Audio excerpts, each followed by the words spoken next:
Slayer, one of the big four slash metal bands, including Metallica, Megadeth, and Anthrax, formed in 1981 from Huntington Park, California, south of downtown LA. Slayer has always had the same lead vocalist, Tom Araya. They are a controversial band due to their lyrics and shouted vocals. Their early material, I would say, in that sense, is similar to early Metallica, such as on the Kill It All album. They have 11 studio albums and one compilation album, mostly of covers, and two EPs. Their first album was called Show No Mercy. There's a song on this album called Crionic, which sounds more like an Iron Maiden song, like something sung in the style of Bruce Dickinson, and has, in my opinion, better vocals as a result than most of Slayer's work. Slayer is known for their shouted vocals, again, like early Metallica. This song does have some very interesting riffs, and again, the lead singer is Tom Araya, is really singing his heart out in some of these songs, or in this song particularly, which is a real standout compared to other songs that Slayer has done. Most of their songs involve the use of shouted vocals, and I'll note are very chaotic, have a lot of energy, and very, very fast guitar work. They're often noted as an example of speed metal as well as thrash metal. Their second album is called Hell Awaits. It's not a particularly good album. All the songs are fairly forgettable unless you really like shouted vocals. I wouldn't recommend it. Their third album is their most well known album, Rain and Blood. There are two songs that are notable. The first is Angel of Death. This is not a great song by any means, but it is worth noting. It has good riffs, shouted vocals, and it ends with a chaotic breakdown. I would rate this a 4-star song out of 5. It's not great, but it's not terrible. It is somewhat notable as a metal song or as a thrash metal song. The other song, which is their most memorable song for a reason, is called Raining Blood. It is a very moody song that is quite odd the way it's structured. After about a minute of getting into the song, you hear the sound of thunder and an emphasis on the drums. It has a solid series of riffs near the middle of the song that is quite notable and quite memorable, which are rather catchy, although they're quite chaotic. And it does also have an outro of rain, or in this case, the rain of blood. It's a very aggressive song, but it's also one of their better written songs and better performed songs overall, and probably the best they've done. Their next album is called South of Heaven. It has a song on it called Dissident Aggressor. I wouldn't call this a great song, but I'd say it's good. It's what I call a 4-star out of 5.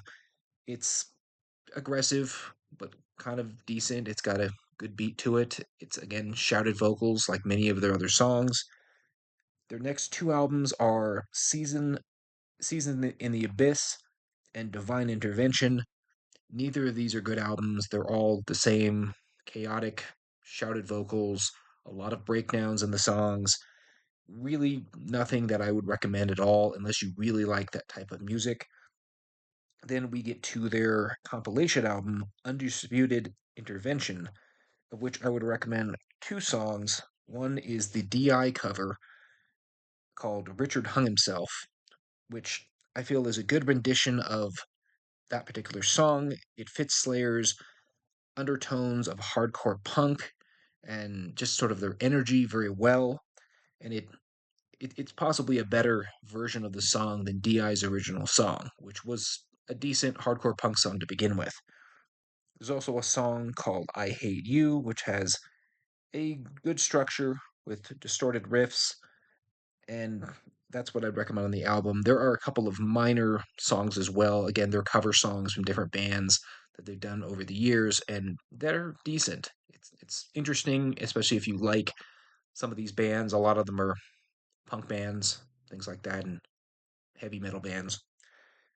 Their next album is called Diabolus in Musica. There was a song on this album called Desire. It has a soft beginning and then gets quite heavy. There's some breakdowns in it, and it's interesting. I wouldn't call it one of their best songs, but I would say it's a pretty good song, like 4 out of 5. It's worth listening to, especially if you just like metal music and you want something that's a little. If you've heard a lot of Slayer's music, you want something to hear something a little different than their standard repertoire of songs, which again are often extremely chaotic, shouted vocals, with a lot of breakdowns. This song's a little different, just the way they've structured it, and it stands out a little bit as a result. Now, their next 3 albums are God Hates Us All, Christ Illusion, and World Painted Blood. I wouldn't recommend any of these albums for any reason. They're all the same. They're just yelling, screaming songs, songs where they're shouting, aggressive and chaotic. And again, if you like that kind of music, that's fine, but it's not something I would recommend at all to anyone. Their last album is called Repentless. This is actually, in my opinion, one of their best albums. There is the opening instrumental called Delusion of Savior, which is a very good, although short and moody instrumental, which is again very unusual for Slayer. They don't do a lot of just instrumental songs, but this is a really strong rendition in general. I'd also recommend the song When the Stillness Comes. It's not my favorite Slayer song, but it starts with a soft instrumental, which again is unusual for Slayer, um, which it's mostly a shouted song. I feel that it starts really well and then it kind of breaks down into the standard Slayer song you might hear. And I guess you could call it a 4.5, but it's worth listening to. Now, I'll note they do have a couple of additional rarities that are worth mentioning at least. And I noted as well they have 2 EPs. I wouldn't recommend their EPs. They're called Hell Awaits and Haunting the Chapel. There's really nothing on it that's worth listening to for the most part. Their kind of standout cover song is a short cover of In-A-Godda-Da-Vida. Again, it's much shorter than the original. It's using shouted vocals. It's very aggressive and it's more chaotic, but the song actually really works considering the source material and the style it's being played in. It's an interesting cover, to say the least, especially if you like metal music. I'd also kind of recommend there's a Black Sabbath cover called Hand of Doom. I don't feel it's the best Black Sabbath song to begin with, and it's a rather chaotic version of that song, but it's a decent cover. It's it's covering a good song that's not a great song, and it's about what you'd expect. They did a decent job at it, but it's nothing I'd want to listen to all the time. They also have a cover of Born to Be Wild, which is a much more aggressive, shouted version of the original song. It kind of pales in comparison to the original, and it's decent. It's if you really like thrash metal and shouted vocals and things like that, and Slayer is a band you're interested in, you might like it. But if you want something with a lot more, more similar to the original version, you wouldn't like it. Now, overall, Slayer can be defined as very chaotic, super heavy, very fast, noisy, hostile, aggressive, just in your face. Uh, they have a lot of hardcore punk undertones, and a lot of their cover songs tend to be hardcore punk songs. But they have a lot of weak albums that are just not worth really listening to. And they all sound the same, or at least very similar. There might be some variety here and there, but most of it's the same. I would say they have those 2 good cover songs that really stand out, and 4 good songs, 1 good instrumental, and I would rate them a 2.5 out of 5 for their entire discography.